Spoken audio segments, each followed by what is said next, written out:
Hello traders, कैसे हैं आप सब लोग। उम्मीद है कि ठीक होंगे।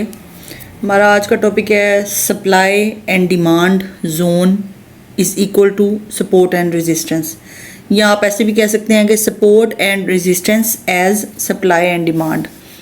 इसको हम जाके पहले समझते हैं कि ये किस तरह से सपोर्ट एंड रेजिस्टेंस जो है सप्लाई और डिमांड का काम करती है।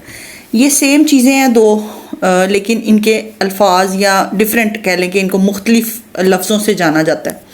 सप्लाई और डिमांड, सपोर्ट एंड रेजिस्टेंस होती हैं। वो जोन्स जो होते हैं सप्लाई सपोर्ट एंड रेजिस्टेंस के, उनको सप्लाई और डिमांड जोन्स भी कहा जाता है। किस तरह से आगे देखते हैं। सबसे पहले देखते हैं कि support is equal to demand zone. जो सपोर्ट जोन होता है वो डिमांड जोन होती है। कैसे? At support price stops falling and bounce upward. Support पे आके मल्टीपल टाइम्स प्राइस जो है वो उससे नीचे, उस एक जोन से, एक लेवल, ख़ास लेवल से नीचे जाने से अपने आप को फोर्सफुली जो है ना वो रोक लेती है और वो दोबारा बाउंस करती है ऊपर की तरफ। इसको सपोर्ट कहते हैं। ये क्यों होता है? क्योंकि डिमांड जो है वो सप्लाई से बढ़ जाती है। आपने इकोनॉमिक्स अगर आप में से किसी पढ़ी होगी तो डिमांड और सप्लाई का उसमें कॉन्सेप्ट बहुत क्लियर है, जिसको उर्दू में तलब और रसद भी कहते हैं। तो डिमांड कहते हैं तलब को और सप्लाई कहते हैं रसद को। तो क्या होता है कि सपोर्ट में जो डिमांड जो है ना, वो जो मांग होती है किसी एसेट की, कॉइन की, टोकन की, कमोडिटी की, किसी भी चीज़ की, वो सप्लाई से बढ़ जाती है, उसकी मांग होती है। Buyers are willing to step in. इस मौके पे आके बायर्स स्टेप इन करते हैं और वो डिमांड होती है क्योंकि, तो वो उसको बाय करना शुरू कर देते हैं।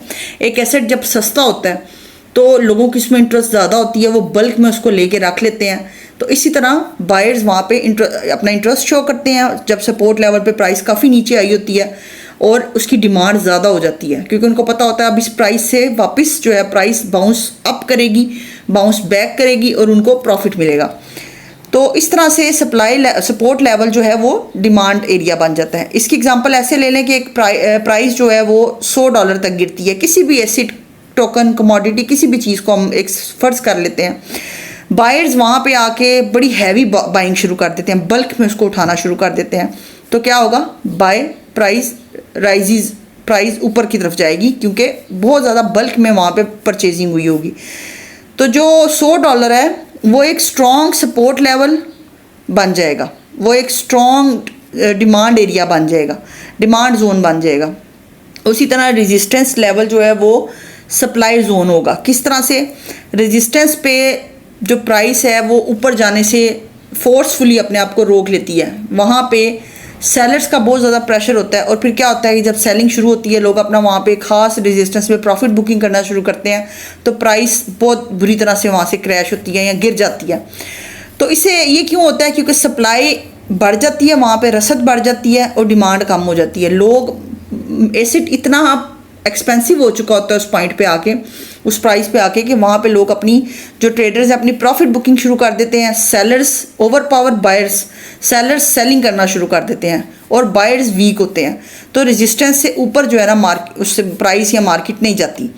तो इस तरह से रेजिस्टेंस जो है वो एक सप्लाई एरिया बन जाता है। फ़र्ज़ करें प्राइस $100 से $150 पे चली गई है।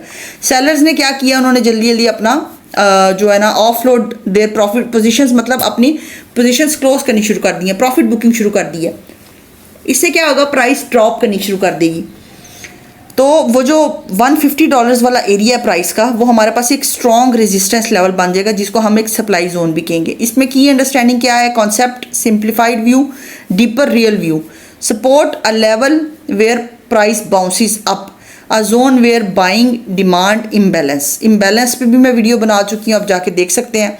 Resistance a level where price reverses down, a zone with selling supply.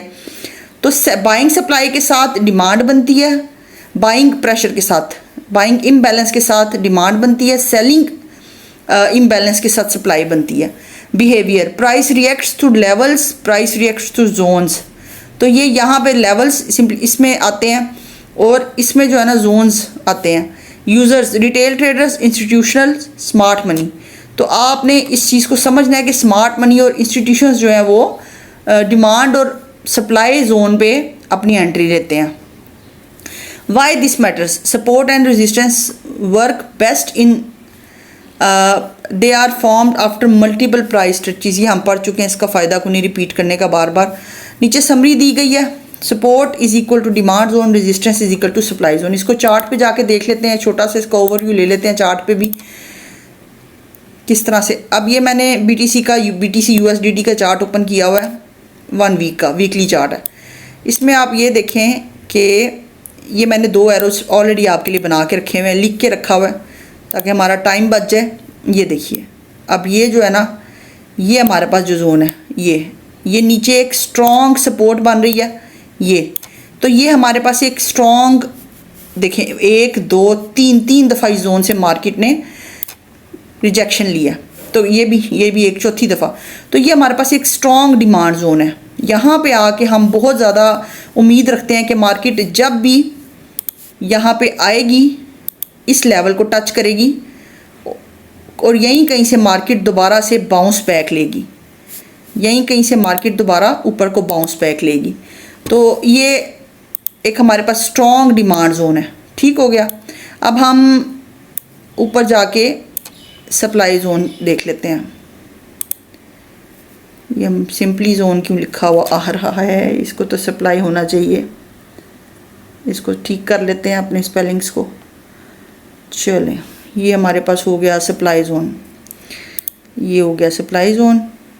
ये इसको इधर कर लेते हैं। अब ये देखें आप कि यहाँ से मार्केट ने 1 2 3 और यकीनन प्रीवियस अगर हम जाएंगे तो और भी यहाँ से मार्केट ने ली होगी अपनी ये 1 2 3, ये इसके स्ट्रॉन्ग जो है रेजिस्टेंस लेवल है। एक दफ़ा ऊपर गई, यहाँ से ऊपर गई है, इसने रेजिस्ट किया, फिर ऊपर गई है, रेजिस्ट करके नीचे आई है, फिर ऊपर गई है, रेजिस्ट किया, फाइनली यहाँ से ब्रेकआउट हुआ है। लेकिन अभी ओवरऑल वीकली टाइम फ्रेम पे हमारे पास ये एक स्ट्रॉन्ग, जिसको कहते हैं ना, रेजिस्टेंस एरिया है। और यहाँ पे हमें पता है कि सप्लाई जोन भी है। कैसे? क्योंकि यहाँ पे बार बार जो है सेलर्स का प्रेशर आ रहा है। जितना सेलर्स का प्रेशर आ रहा है वो मार्केट को डाउन करते हैं। अब ये बहुत उम्मीद है, जैसा मैंने आपको बताया है कि एक एरिया जिस वक्त अपनी सपोर्ट को तोड़ता है, रेजिस्टेंस को, तो वो एक सपोर्ट एरिया बन जाता है। सॉरी, ये देखें, इसने अपनी रेजिस्टेंस को जब तोड़ा है ना, ये रेजिस्टेंस है, इसने तोड़ा है, तो अब ये एरिया हमारे पास एक स्ट्रॉन्ग, इसको ग्रीन कर देते हैं अपनी आसानी के लिए। हाँ जी, चलें, ये अब हमारे पास एक स्ट्रॉन्ग सपोर्ट बन जाएगी। किस तरह से? मार्केट ने इस जोन को तोड़ा है, यहाँ पे आई है, इसको एज अ सपोर्ट लिया है और ये यहाँ पे चली गई है। और बहुत चांसेस है मार्केट इस लेवल को बार बार ब्रेक करके इस लेवल पे आके दोबारा ऊपर को जाएगी। तो इस तरह से ये मार्केट वर्क करती है। अब आपको demand zone, supply zone as a support and resistance hopefully काफ़ी डिटेल में समझ आ गया होगा। कंटेंट अच्छा लगा है तो मुझे अपनी दुआओं में याद रखिएगा।